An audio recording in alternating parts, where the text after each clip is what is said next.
Good evening everyone, I am Abhishek Kumar Gupta.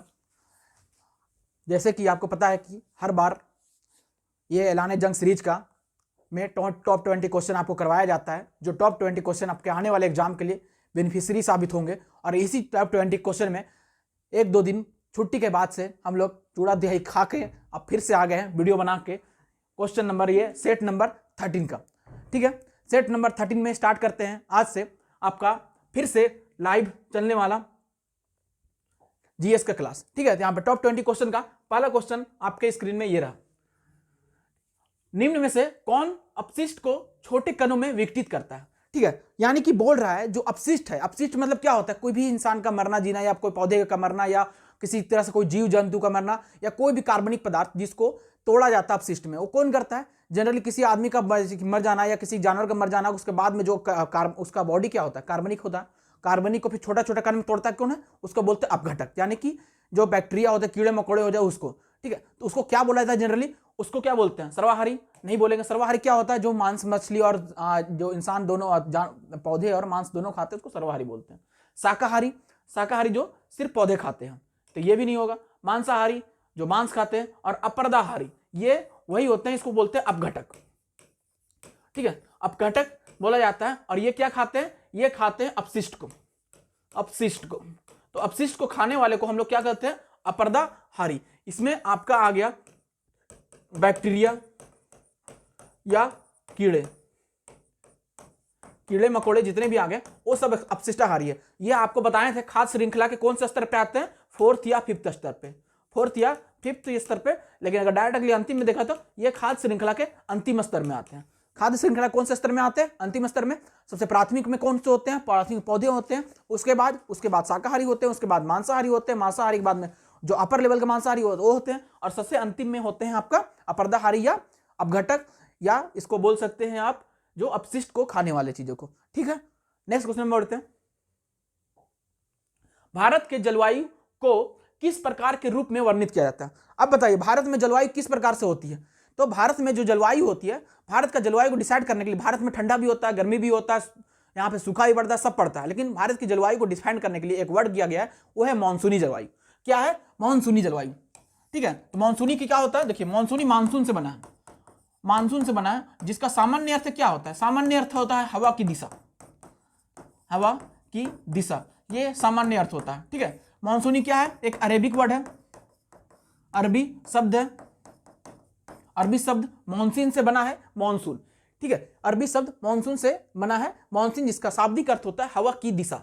यानी कि क्या होता है कि जब गर्मियों के दिनों में समुद्र का पानी का स्तर गर्म हो जाता है तो उसमें क्या होता है? समुद्र का पानी का स्तर गर्म होता है, वो ऊपर की ओर उठता है और मूव करने के डायरेक्शन की ओर जाता है। जहां पर देखता है उसको लो प्रेशर की तरफ, हाई प्रेशर जोन से लो प्रेशर जोन की ओर मूव करता है। और यही लो प्रेशर जोन की तरफ से मूव करने के चक्कर में आपका मानसून भारत में आता है। और मानसून भारत में आता है तो मानसून की वजह से भारत में क्या होती है? बारिश होती है, बारिश होती है। और यही बारिश से हमारा क्या होता है? हमारा खेती या हमारा कृषि कार्य, हमारा पूरा पर्यावरण या हमारा पूरा वातावरण निर्भर करता है। इसीलिए भारत का जो जलवायु बोला जाता है वो है मानसूनी प्रकार की जलवायु। तो इसका आंसर क्या हो जाएगा? क। नेक्स्ट क्वेश्चन में चलते हैं। नेक्स्ट क्वेश्चन है, निम्नलिखित में से कौन सी भारत की सबसे पुरानी फुटबॉल प्रतियोगिता है? सबसे पुरानी, ठीक है। तो भारत की सबसे पुरानी फुटबॉल प्रतियोगिता है 1888 में आयोजित होने वाला भारत का पहला फुटबॉल प्रतियोगिता, जिसको कहते हैं डूरंड कप। क्या कहते हैं? Durand cup. यह कब हुआ था? 1888 में, ठीक है। उसी तरह से फेडरेशन कप, ये भी क्या है? फुटबॉल प्रतियोगिता है। संतोष बीसी ट्रॉफी, ये भी फुटबॉल प्रतियोगिता है। संतोष ट्रॉफी, ये भी फुटबॉल प्रतियोगिता है, फुटबॉल प्रतियोगिता। तो इस टाइप से क्वेश्चन आता है कि एग्जाम में आपका कि कौन सा, जैसे ट्रॉफी दे दिया, जैसे आपको हम पूछ रहे हैं दिलीप ट्रॉफी, दिलीप ट्रॉफी, ईरानी ट्रॉफी, रणजी ट्रॉफी। तो ये सब जो ट्रॉफी है ये किससे रिलेटेड है? ये क्रिकेट से रिलेटेड है, ये सब क्रिकेट से रिलेटेड है। उसी तरह से और भी जैसे देखते हैं डेविस कप, डेविस कप ये किससे रिलेटेड है? ये आपका टेनिस से रिलेटेड है, ठीक है। थॉमस कप वो किससे रिलेटेड है? बैडमिंटन से रिलेटेड है। तो इस टाइप से क्वेश्चन पूछा जाता है, जो कप का नाम है, जो चर्चित नाम होता है, उससे क्वेश्चन पूछा जाता है। और वो क्वेश्चन आपको ध्यान में रखना पड़ता है। इसके लिए आपको ये सबको याद करना पड़ेगा कि कौन कौन सा ट्रॉफी कौन कौन सा खेल के लिए, ठीक है। नेक्स्ट क्वेश्चन में बढ़ते हैं। निम्नलिखित में से कौन सी धातु उष्मा की सबसे अच्छी चालक है? देखिए यह भी क्वेश्चन आप आसानी से ये कर सकते हैं, सबसे आसान क्वेश्चन की गिनती में आता है, जिसको हम हलवा क्वेश्चन की तरह से मेरे द्वारा हलवा क्वेश्चन बोला जाता है। और ये हलवा क्वेश्चन में सीरीज में फिर से आ गया क्वेश्चन कि धातु की उष्मा की सबसे अच्छी चालक। तो हम लोग बचपन से पढ़ रहे हैं उष्मा की सबसे अच्छी चालक क्या होती है? चांदी। चांदी क्या होता है? उष्मा एवं विद्युत का सबसे अच्छा चालक होता है। ठीक है, ये सबसे अच्छा चालक होता है। ठीक है, और अच्छा चालक होता है। और चांदी के साथ में चांदी के दूसरा नंबर पे क्यों होता है? फिर इसके बाद आता है तांबा का। तांबा भी उष्मा की अच्छी चालक होती है, लेकिन चांदी से बेहतर नहीं। लेकिन अगर दूसरे नंबर पे देखा जाए तो चांदी के बाद तांबा आएगा। तो इसमें क्या आंसर हो जाएगा? सिल्वर। आयरन अच्छी उष्मा की अच्छी चालक नहीं होती है, लेकिन आयरन को प्रयोग किया जाता है क्योंकि आयरन सस्ता होता है, लोहा सस्ता होता है, इसकी जगह पे लोहा का प्रयोग किया जाता है। लेकिन अब सबसे ज्यादा प्रयोग होने वाला कौन सा आइटम है? सबसे ज्यादा प्रयोग होने वाला, उपयोग होने वाला ये है तांबा। आप देखते होंगे घरों में जो तार उर लगा हुआ है, जितना भी तार होते हैं, इलेक्ट्रिक वायरिंग होता है, जो भी होता है, वो तांबे की वजह से होता है, तांबा का होता है। तो तांबा का क्यों होता है? चांदी का क्यों नहीं करते हैं? क्योंकि चांदी ज्यादा अच्छा जो है, तभी चांदी को क्यों नहीं करते हैं? क्योंकि चांदी क्या है? ये महंगी है। ठीक है, पता चला आप घर में चांदी का तार वायरिंग कर लिए हैं, तो पता चला आपके घर में बिजली नहीं मिलेगा दूसरा दिन से, क्या होगा? सब चोर उखाड़ के ले जाएगा और चांदी को बेच देगा। तो नेक्स्ट क्वेश्चन बढ़ते हैं। उसी तरह से देख सकते हैं सोडियम। सोडियम किस प्रकार का धातु है? ये आपका मुलायम धातु है। अगर मुलायम धातु के रूप में यूज किए बताया जाए तो सोडियम को मुलायम धातु कहते हैं, गोल्ड को हार्ड मेटल कहते हैं, या बहुत ज्यादा प्रीसियस मेटल कहते हैं। आयरन भी हार्ड मेटल है। ऐसा क्वेश्चन पूछा जाता है कि ऐसा कौन सा धातु है जिसे हम चाकू से भी काट सकते हैं? तो इसका आंसर होगा सोडियम धातु, यानी मुलायम होता है जो चाकू से भी काटा जा सकता है। नेक्स्ट क्वेश्चन चलते हैं। जब किसी परिवार की आय मूलभूत जीवन स्तर जैसे भोजन, आवास और आश्रय, ठीक है, भोजन, आवास और आश्रय को बनाए रखने के लिए आवश्यक राशि से कम हो जाती है, तो इसे क्या कहते हैं? ठीक है, इसे हम क्या कहते हैं? यानी कि मान लीजिए हमें रोटी, कपड़ा और मकान ही नहीं मिलेगा, तो हम उसे क्या कहेंगे? गरीब। तो किस प्रकार गरीब? मतलब कि निरपेक्ष गरीब, यानी कि उसका कोई भी सोर्स नहीं है, ना ही कुछ है, तो उस गरीब को हम लोग कहते हैं निरपेक्ष गरीब, यानी निरपेक्ष निर्धनता। यानी कि ये इसमें मूलभूत आवश्यकता भी पूर्ति नहीं हो पा रहा है, मूलभूत आवश्यकता की कमी, आवश्यकता की कमी। और भारत में इसे कौन से लाइन पे रखा जाता है? भारत में इसे बिलो पॉवर्टी लाइन पे रखने वाले बीपीएल परिवार वालों को हम लोग निरपेक्ष निर्धनता के नीचे रखा जाता है। और उसी के साथ में अगर किसी को हम बीपीएल परिवार से एक और ऊपर परिवार होता है, उसको बोलते हैं एपीएल परिवार। बीपीएल से जस्ट ऊपर होगा एपीएल परिवार। इसको इसलिए करा जाता है कि ये भी एबव पॉवर्टी लाइन है, लेकिन ये भी गरीबी स्तर में है। मान लीजिए हम बीपीएल का कैटेगरी के लिए 40 रुपये फिक्स कर देंगे, 40 रुपये से जो एक दिन का कम कमाता हो वो बीपीएल परिवार में, लेकिन जो 41 रुपये कमाता हो क्या वो गरीब नहीं है?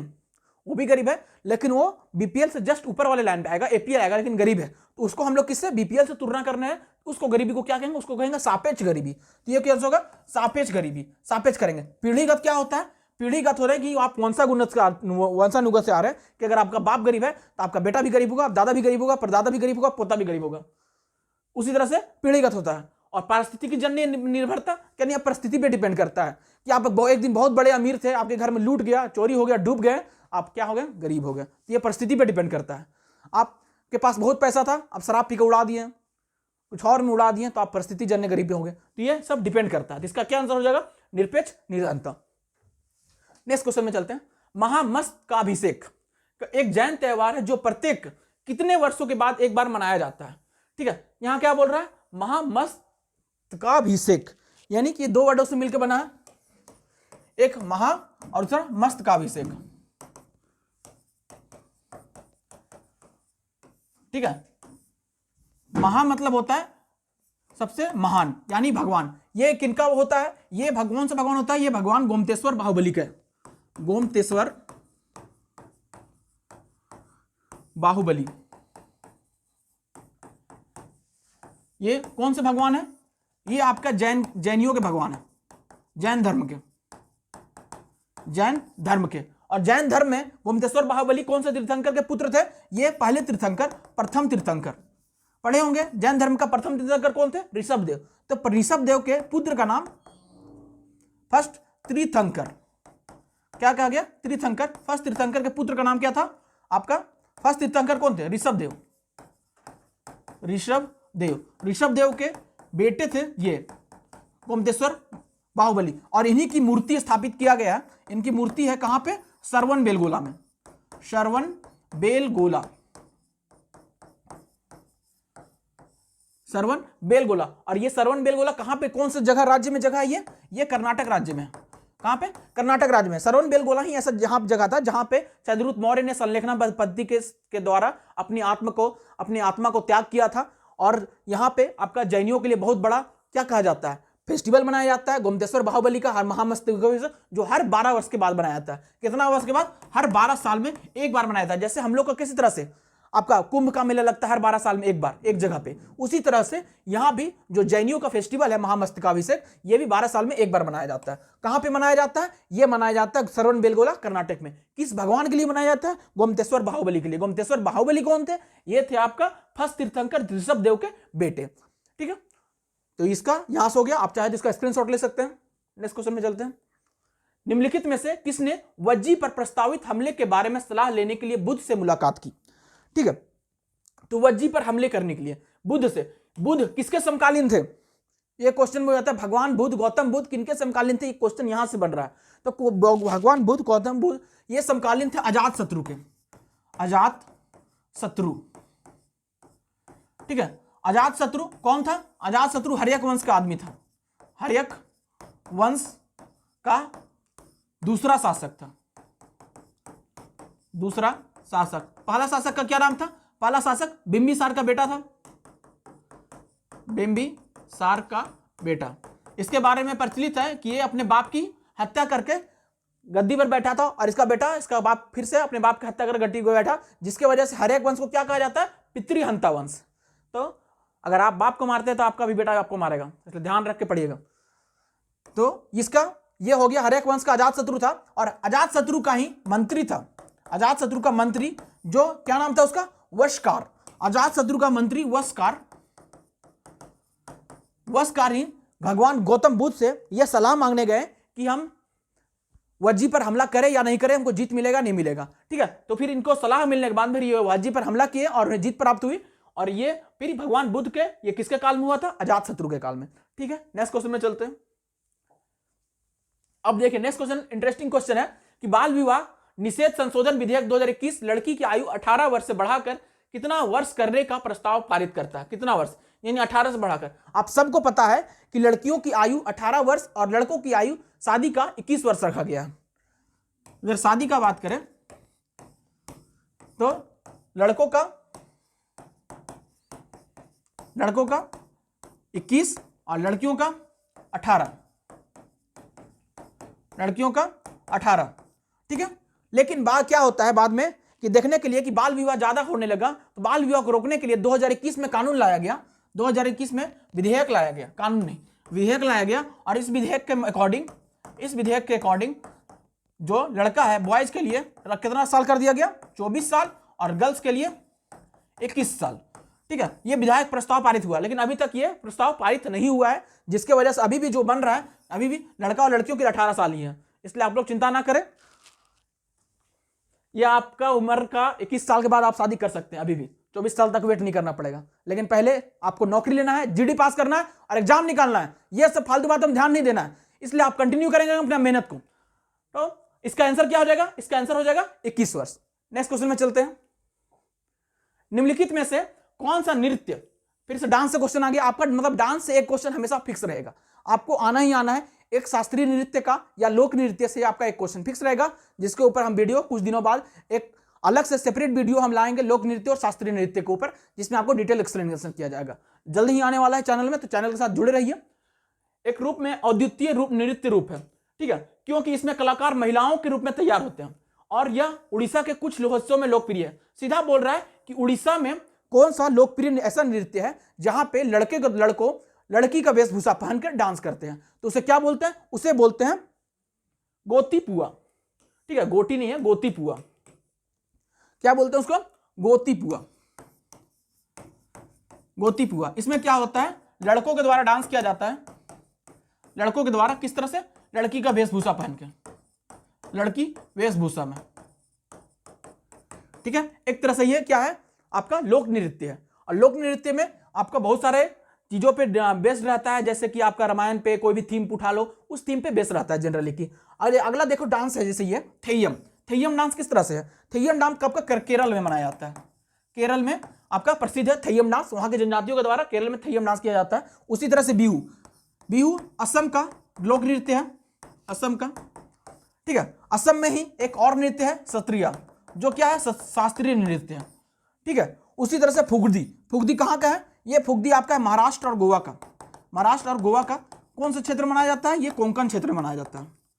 कोंकण क्षेत्र में जो कोंकणी लोग हैं, कोंकणी जनजाति है जो आती है, उसके द्वारा फुगडी डांस बनाया जाता है। तो ये आप देख सकते हैं यहां से आपको एक ऑप्शन से 4 ऑप्शन बताया जाता है, इसलिए आपको हम हमेशा कहते हैं कि यहां से आपका हर टॉपिक में क्लियर हो जाएगा। अगर आप हमको हम लगातार सीरीज डाल रहे हैं, लगातार सीरीज, और लगातार सीरीज में एक क्वेश्चन पे 4 डांस भी क्लियर करवा रहे हैं, और अब तक 50 वीडियो भी डाले तो 50 से होगा 200 डांस आपका क्लियर हो जाएगा। इससे बाहर क्वेश्चन आपका नहीं पूछा जाएगा। तो जरूर हमारे साथ रहिए, और यहां से पेपर में सीधा प्रश्न छपेगा, इसलिए बोला जाता है। नेक्स्ट क्वेश्चन में चलते हैं, इसका आंसर क्या हो जाएगा, गोती पुआ। नेक्स्ट क्वेश्चन है, अंतिम 12वीं पंचवर्षीय योजना का उद्देश्य क्या था। ठीक है, एक क्वेश्चन ये भी है कि पंचवर्षीय योजना से भी एक क्वेश्चन पूछा जाता है, एक क्वेश्चन डांस से पूछा जाता है, और एक क्वेश्चन डेट वाला भी पूछा जाता है। ठीक है, डेट वाला भी क्वेश्चन शायद होगा इसमें। ठीक है, अंतिम 12वीं पंचवर्षीय योजना का उद्देश्य क्या था। तो अंतिम 12वीं पंचवर्षीय योजना क्यों बोला जा रहा है इसको अंतिम, क्योंकि इस पंचवर्षीय योजना के बाद में, 12वीं पंचवर्षीय योजना के बाद में योजना को खत्म कर दिया गया था, पंचवर्षीय योजना को ही खत्म कर दिया गया था। अंतिम पंचवर्षीय 12वीं पंचवर्षीय योजना कब आई थी, 12वीं पंचवर्षीय योजना। ठीक है, इसको निकालने के लिए अगर डिस्कस डेट पूछेगा तो निकालने के लिए हम क्या बताए थे, कुछ नहीं करना है, 12वीं पंचवर्षीय पूछा है, यानी कि 11 क्या हो चुका है, 11 खत्म हो चुका है। 11 क्या हो चुका है, 11 खत्म हो चुका है। तो 11 खत्म हो चुका है, तो 11 को कितना साल बीत हो गया, तो 11 × 5, 11 × 5 कितना हो गया, 55 साल, 55 साल बीत गया। ठीक है, और बीच में क्या होता है, बीच में 3 साल का योजना अवकाश लिया जाता है, फिर 2 साल का रोलिंग प्लान चला जाता है, और फिर 2 साल का योजना अवकाश लिया जाता है, और एक जो पंचवर्षीय योजना था उसमें 1 साल कम किया जाता है। तो टोटल कितना हो जाएगा, टोटल 6 साल और गैप हो जाएगा। ठीक है, तो 55 × 6 61, और हमको पता है कि पंचवर्षीय योजना शुरुआत कब हुआ था, 1951 में। तो 61 जोड़ देंगे यहाँ से, यहाँ से कितना आ जाएगा, 2012। यानी कि हमारा पंचवर्षीय 12वीं पंचवर्षीय योजना 2012 में शुरुआत होता है, और कब तक चलता है, 2017 तक। अगर आपको पता भी नहीं है तो इस हिसाब से आप आंसर निकाल सकते हैं। अगर 12वीं कोई भी पंचवर्षीय योजना का आपका डेट पूछेगा तो आपको ना भी पता होते हुए उसमें सिर्फ 6 साल जोड़ना है, आपका आंसर आ जाएगा। ठीक है, तो इसका डेट क्या हो जाएगा, 12वीं पंचवर्षीय योजना 2012 से 2017, और उसका उद्देश्य क्या होता है, उसका उद्देश्य था त्वरित, सतत और अधिक समावेशी विकास।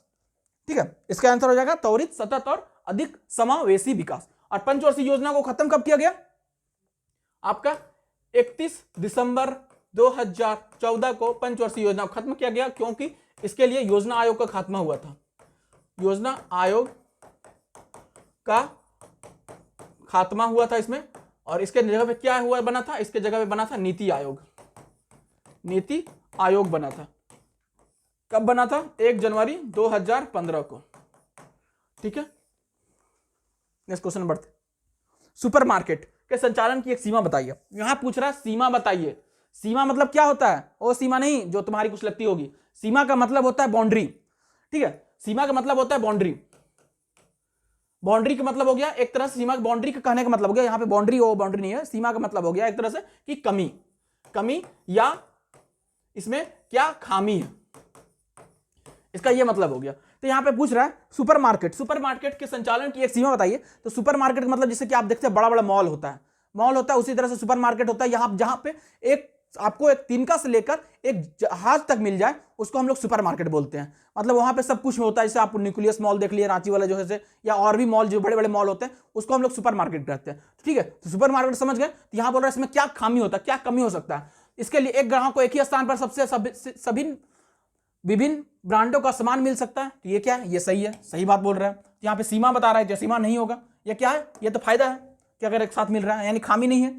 सुपरमार्केट को शुरू करने और चलाने के लिए बड़ी मात्रा में पूंजी का हो सकता है। तो ये क्या है, ये बहुत बड़ा कमी है। यानी कोई आम इंसान सिर्फ सुपरमार्केट नहीं चला सकता, उसके लिए बहुत बड़ा इन्वेस्टमेंट, करोड़ों संपत्ति लगाना पड़ता है, तब जाकर सुपरमार्केट खड़ा करना पड़ता है। ये एक कमी है, एक आपका खामी है, और एक ये सीमा है। तो इसका ये गलत होगा और ये आंसर सही होगा। ठीक है, ये मानव गुणवत्ता वास्तु को प्रदान करता है, ये श्रृंखला प्रदान करता है, मतलब सही है। तो इसका आंसर क्या हो जाएगा, इसका आंसर ख, ये कमी है इसमें, यहाँ बहुत ज्यादा पूंजी लगता है।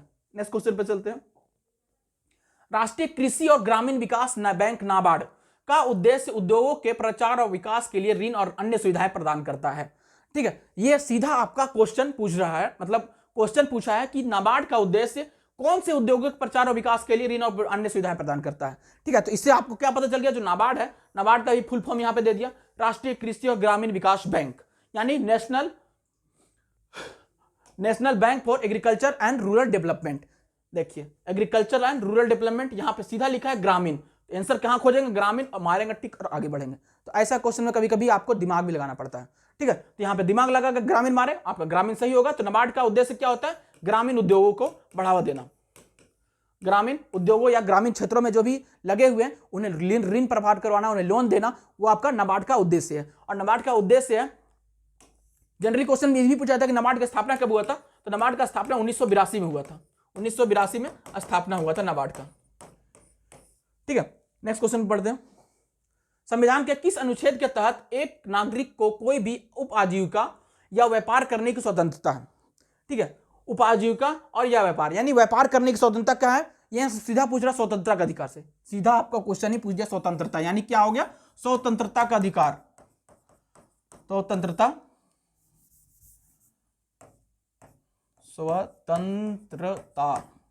का अधिकार। ठीक है, स्वतंत्रता का अधिकार पूछा है तो आप सीधा जाएंगे कौन सा आर्टिकल, आर्टिकल 19। ठीक है, 19 में कौन सा है, अब देखिए आर्टिकल 19 में भी बहुत सारा आर्टिकल होता है, 19 A B C D E F G H, इस टाइप से भी बहुत सारे आर्टिकल होते हैं, लेकिन यहाँ पे सिर्फ ऑप्शन एक ही 19 का है, तो आप डायरेक्ट इसको मार सकते हैं। अगर अलग अलग होता तब फिर आपको याद करना पड़ता कि ये जी में है कि एच में है कि एफ में है। ठीक है, तो इससे हो जाएगा आर्टिकल 19। आर्टिकल 20 में क्या है, आर्टिकल 20 भी संविधान आपका स्वतंत्रता का अधिकार संबंधित है। अनुच्छेद 21 ये भी स्वतंत्रता का अधिकार से संबंधित है। 22 ये भी स्वतंत्रता का अधिकार से संबंधित आर्टिकल है। इसका आंसर क्या हो जाएगा, आर्टिकल 19। नेक्स्ट क्वेश्चन में चलते हैं। पृथ्वी का सबसे भीतर वाला भाग क्रोड किसका बना होता है। ठीक है, यानी पृथ्वी से पूछ रहा है, पृथ्वी की आंतरिक संरचना से ये क्वेश्चन है कि पृथ्वी का भाग किससे बना होता है, आंतरिक भाग। तो देखते हैं पृथ्वी का अगर हम संरचना देखें, देखिए जैसे पृथ्वी का संरचना बता रहे हैं अभी, जैसे मान लीजिए पृथ्वी का हम एक हिस्सा काटे, एक हिस्सा काटेंगे तो इस तरह से होगा,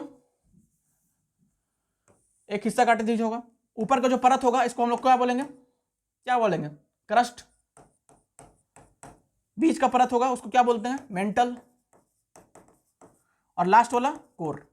ठीक है, उसी तरह से यहां पे ये बताया जाता है, ये खोज किया गया है कि क्रस्ट में जो है यहां पे कौन सी मेटल का प्रधानता होती है, ये होता है आपका सियाल, सीआल, यानी सिलिकॉन और एल्युमिनियम। उसी तरह से मेंटल में क्या होता है, सीमा, सिलिकॉन और मैग्नीशियम। कोर में क्या होता है, नीफे, निकेल और आयरन, यानी निकेल और आयरन। ठीक है, यहां से क्या होगा, सिलिकॉन और मैग्नीशियम, और सिलिकॉन और एल्युमिनियम। ठीक है, तो ये हो गया क्रस्ट को। फिर क्रस्ट को भी दो भागों में बांटा जाता है, मेंटल को दो भागों में बांटा जाता है, कोर को भी दो भागों में बांटा जाता है। क्रस्ट को अपर क्रस्ट कहते हैं, फिर लोअर क्रस्ट होता है, फिर मेंटल भी अपर मेंटल लोअर मेंटल, लेकिन कोर को अपर लोअर नहीं कहते हैं, कोर को क्या कहते हैं, आउटर कोर और इनर कोर। इसका टोटल यहां से तक डिस्टेंस कितना हो जाएगा, 6371 किलोमीटर। ये क्या होता है, ये आपका रेडियस होता है, किसका रेडियस, अर्थ का, रेडियस ऑफ अर्थ। ठीक है, तो एग्जाम में क्वेश्चन ये भी पूछा जाता है कि पृथ्वी की त्रिज्या कितनी है, 6371 किलोमीटर, या कभी कभी इसको 6400 भी किलोमीटर एन एवरेज ले लिया जाता है। इसका आंसर क्या हो जाएगा, अभी बताएं, पृथ्वी के भाग क्रोड का क्या हो जाएगा, नी और फे, यानी निकेल और आयरन। तांबा जस्ता नहीं होगा, निकेल दस्ता नहीं होगा, लोहा जस्ता नहीं होगा, लोहा और निकेल, ये होगा इसका आंसर।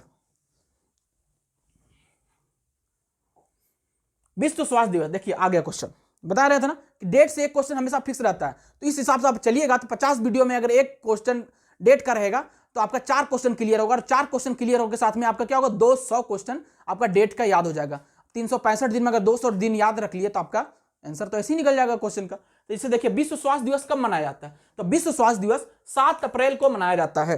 कब मनाया जाता है, 7 अप्रैल को। विश्व स्वास्थ्य दिवस क्या मतलब 7 अप्रैल को मनाया जाता है। ठीक है, उसी तरह से 8 मई को क्या मनाया जाता है, 8 मार्च को क्या मनाया जाता है, 13 फरवरी को क्या मनाया जाता है। ठीक है, उसका हिसाब से आप देख लेंगे तो आपका 8 मई को मनाया किया जाता है विश्व वर्ल्ड रेड क्रॉस डे। ठीक है, 13 फरवरी को क्या मनाया जाता है, 8 मार्च को क्या मनाया जाता है। उसी तरह से देखा जाए 13 फरवरी को क्या मनाया जाएगा, ये आपका होता है रेडियो डे। ठीक है, 8 मार्च को आप कमेंट करके बताइए कि 8 मार्च को कौन सा डे मनाया जाता है। नेक्स्ट क्वेश्चन में चलते हैं। हाल ही में महिलाओं की सुरक्षा के लिए किस राज्य ने सेफ सिटी प्रोजेक्ट को शुरू किया था? तो किस राज्य ने किया था? अभी महिलाओं को सुरक्षा के लिए सबसे ज्यादा तत्पर राज्य जो दिख रहा है वो हमारा योगी जी का राज्य है, यानी कि उत्तर प्रदेश। और उत्तर प्रदेश में एक जगह है, सिटी का नाम है उत्तर प्रदेश का लखनऊ। लखनऊ कहाँ है? उत्तर प्रदेश की राजधानी है। और उत्तर प्रदेश के लखनऊ में ही कौन सा चलाया गया? सेफ सिटी प्रोजेक्ट चलाया गया। सेफ सिटी प्रोजेक्ट, ये हाल ही का करंट अफेयर का क्वेश्चन है। सेफ सिटी प्रोजेक्ट चलाया गया और इस सेफ सिटी प्रोजेक्ट के अंतर्गत आपको महिलाओं के लिए, फीमेल्स के लिए क्या किया गया? सुरक्षा का व्यवस्थान किया गया। तो इसका आंसर क्या हो जाएगा? ख ग उत्तर प्रदेश। हाल ही में आई रिपोर्ट के अनुसार अमेरिका में तीसरी सबसे बड़ी अवैध अप्रवासी आबादी किस देश की है?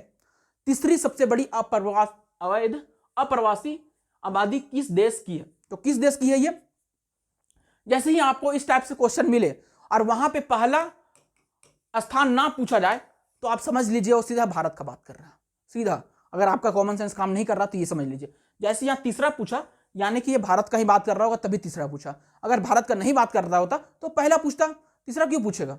और ये अमेरिका संबंधित है तो भारत के अलावा क्यों पूछेगा? यानी तीसरा पूछा, जिसका आंसर क्या हो जाएगा? भारत। लगभग 7.25 लाख क्या है भारत में भारतीय अप्रवासी है। भारतीय जो है वहां पे इलीगल रूप से प्रवासी है, अवैध अप्रवासी यानी कि इलीगल रूप से अप्रवासी है। अगर उसी में कहां पे है ये? अमेरिका में।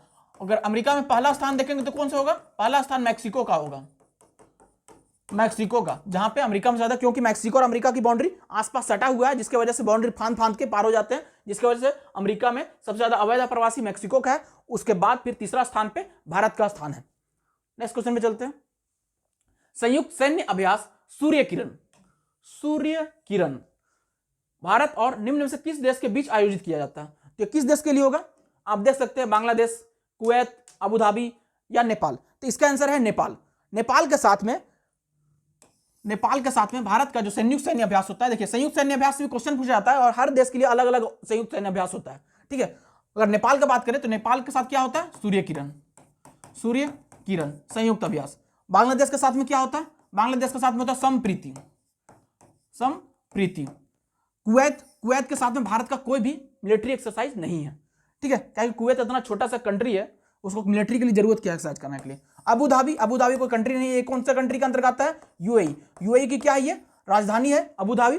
और यूएई के साथ भारत का कौन सा संयुक्त सैन्य अभ्यास है? वो है डेजर्ट साइक्लोन, डेजर्ट साइक्लोन, ठीक है। नेक्स्ट क्वेश्चन में चलते हैं। क्वेश्चन पूछ रहा है, हाल ही में निम्न में से किसने भगवान श्री कृष्ण की भक्त मीरा की 525वीं जयंती पर आयोजित मीराबाई जन्मोत्सव में भाग लिया? तो मीराबाई जन्मोत्सव जनरली कहां पे? यूपी में मनाया जाता है। और यूपी में मनाने जाने की वजह से भारत के नरेंद्र मोदी के द्वारा इस आयोजन में भाग लिया गया और ये कृष्ण का जन्मोत्सव, मीराबाई जन्मोत्सव को मनाया गया, सेलिब्रेट किया गया। तो इसका आंसर क्या हो जाएगा? प्रधानमंत्री नरेंद्र मोदी। नेक्स्ट क्वेश्चन चलते हैं। अब देखिए नेक्स्ट क्वेश्चन आप गया सूर्य ग्रहण संबंधित। तो आपको बताए थे कि इस सीरीज में ये सौर मंडल का आखिरी क्वेश्चन है, जिसमें हमको लगता है कि आपका सौर मंडल लगभग क्लियर हो चुका है। सौर मंडल के बारे में हम सभी जानकारी दे दी है और अगले से कल से हम एक नया टॉपिक के साथ में एक नया टॉपिक इसमें लाएंगे। तो ये सूर्य ग्रहण पूछा है। सूर्य ग्रहण पूछा है जनरली कब होता है, ठीक है। सूर्य ग्रहण आपका कब होता है? तो चंद्रमा या पृथ्वी और सूर्य के बीच में जब आता है तब सूर्य ग्रहण होता है। जैसे आप देख सकते हैं, जैसे आपका क्या है? सूर्य, ये सन है। सन क्या होता है? सन फिक्स होता है, सन अपनी जगह पे नहीं घूमता। और सन के साथ में पृथ्वी, ये अर्थ है, ठीक है। ये पृथ्वी है, पृथ्वी अपने जगह घूमते रहता है। क्या करता है? सन का चारों ओर चक्कर लगाता है, ठीक है। और मून भी चारों ओर क्या करता है? पृथ्वी का चक्कर लगाता है, ठीक है। मून पृथ्वी के चक्कर लगाता है, ये क्या हो गया? मून। अगर सन और पृथ्वी के बीच में मून आ जाता है तो पृथ्वी, सन का जो रेज है, पड़ने वाला रेज, वो पृथ्वी तक नहीं पहुंच पाता, जिसकी वजह से पृथ्वी का कुछ भाग क्या हो जाता है? कुछ भाग अंधेरा हो जाता है। और यही अंधेरा की वजह से, कुछ भाग अंधेरा की वजह से यहां पे नहीं दिखाई पड़ता, सन नहीं दिखाई पड़ता, दिन के समय भी हो जाता है। इसी को हम लोग क्या कहते हैं? सूर्य ग्रहण, सूर्य ग्रहण, ठीक है। और चंद्र ग्रहण कब होगा? जब पृथ्वी और सन के बाद में आपका मून आ जाए, यानी कि सन और मून के बीच में पृथ्वी आ जाए, तब आपका चंद्र ग्रहण होता है। तो इसको पता रखेंगे, याद रखेंगे, ये क्वेश्चन हमेशा बनता है। ठीक है, आज के लिए यहीं तक, धन्यवाद।